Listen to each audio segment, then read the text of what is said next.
China's $1 billion dam is facing collapse after 12-meter anchor piles were slashed to just 2 meters. Corruption is hollowing out the project. A smart toilet explodes, destroying an entire home. Xiaomi and BYD EVs are accused of using phone chips instead of automotive ones, turning vehicles into time bombs. Massive fires are sweeping across China, turning streets into fire dragons. The Central Commission for Discipline Inspection sees Mo Li-gang sentenced to 15 years, pointing accountability toward Xi Jinping. Meanwhile, Thailand cracks down on a major fraud network linked to the Prince Group. Welcome to today's episode of China Crisis. Everything you need to understand is right here. China's $1 billion dam is on the brink of collapse. With anchor piles cut from 12 meters down to just 2 meters, corruption is destroying the project from the inside out.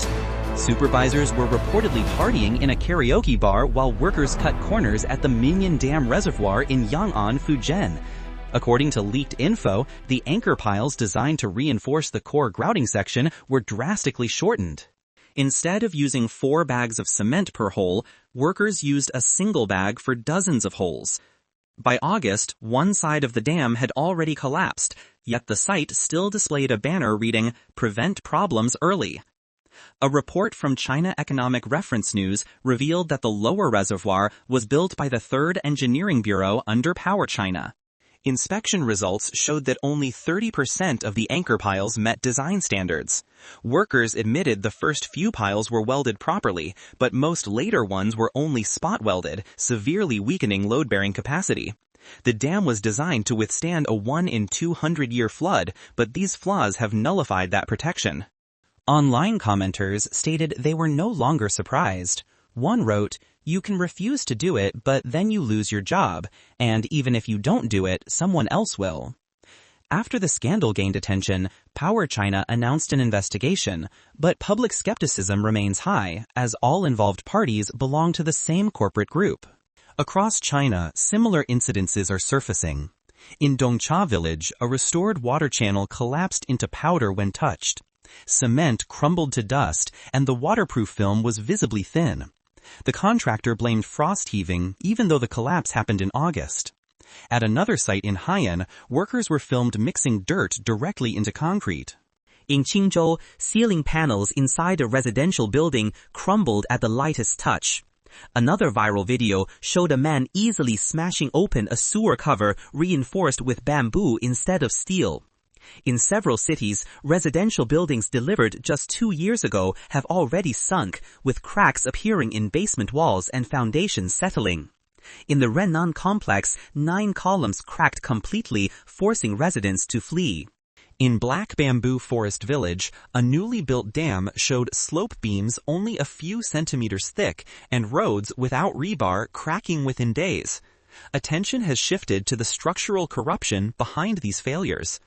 Major projects are often monopolized by state-owned giants like China Railway or Power China, but they rarely perform the actual work. Contracts are passed through multiple layers, from state enterprises to private subcontractors. Each layer takes a cut, forming an organized chain of profit extraction. By the time the lowest-level crew gets the job, the budget is decimated. Concrete thickness is reduced, and national standard rebar is replaced with scrap. Nature becomes the only inspector that cannot be bribed. Turning to consumer safety, smart devices are becoming dangerous hazards. During a holiday, Miss Lee from Huizhou was informed her apartment had flooded. A friend discovered that the smart toilet in the master bedroom had exploded and caught fire, destroying the bathroom and blackening the walls. The toilet was identified as a counterfeit purchased on Pinduoduo. The incident went viral, raising concerns about low-cost smart devices. In another case, Ms. Xiaolin, a user of 3 years, suffered severe burns when her smart toilet suddenly sprayed boiling water and smoke. She eventually received a settlement, but faced heavy online harassment for speaking out. A 2024 industry report estimates China produced 13.7 million smart toilets, yet the Black Cat complaint platform recorded over 700 complaints in just 3 months. Issues range from electrical leakage to erratic water spraying. Concerns extend to the electric vehicle sector. Major makers like Xiaomi and BYD have been accused of using consumer-grade phone chips instead of automotive-grade ones. Consumer chips only operate reliably between 0 and 70 degrees Celsius and last 3 to 4 years. In contrast, automotive chips must function from -40 to 105 degrees and last over a decade. Defense expert Su Tzu-yun warned that overheating chips can cause a loss of control in intelligent driving systems. Professor Xie Tian added that many large EV companies have deep political connections, allowing them to bypass strict safety standards. Reports of fires or malfunctions are frequently suppressed. Internationally, Israel has suspended certain procurements of Chinese equipment due to spy technology concerns. On November 2nd, the Israeli Defense Forces began recalling Chinese EVs from 700 officers. Back in China, viral videos show door systems trapping users by the neck or locking drivers inside during emergencies. Xiaomi EVs have also been accused of keeping doors locked during fires, leading to fatalities. Meanwhile, massive fires are sweeping across the country. On December 1st, a truck carrying 2,400 liters of liquid paraffin caught fire in Guangzhou, turning the street into a sea of flames. Authorities reported no injuries, but activists criticized the government for neglecting public safety. On November 29th, a logistics warehouse in Chengdu exploded and collapsed. The next day, fires hit an industrial park in Taizhou and a river barge in Sichuan. In Fujian, a vehicle fire filled the Chundong Tunnel with dense smoke. "We were scared to death," one driver said. "We couldn't see anything." Multiple additional fires erupted on December 6th, hitting markets, factories, and shops from Zhanjiang to Qingdao. The most serious disaster remains the November 26th fire at Wong Fut Court in Hong Kong, leaving 159 confirmed dead.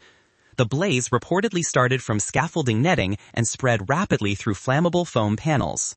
Critics point to the use of cheaper mainland-approved materials replacing Hong Kong's traditional safety standards.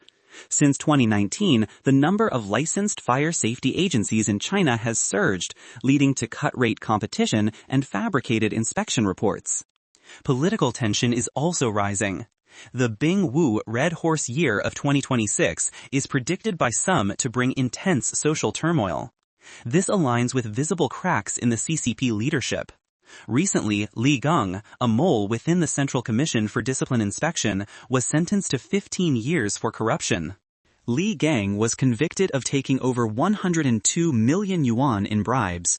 His case is significant because his promotions were approved by top figures including Chen Shi, Zhao Leji, and Xi Jinping himself.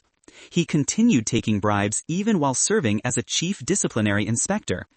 Analysts call this a major embarrassment for Xi's anti-corruption campaign. Who bears responsibility?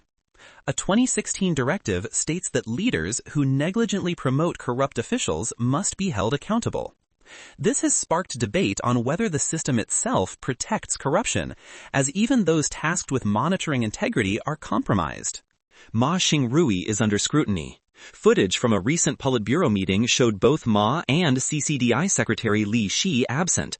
Rumors suggest Ma, the former Xinjiang Party secretary, embezzled billions from construction funds, allegedly sharing profits with the Xi family. Investigations have expanded to Ma's relatives. A raid on his brother's residences reportedly uncovered 300 million yuan in cash. His wife, Wang Li, is suspected of being a financial proxy for the Xi family.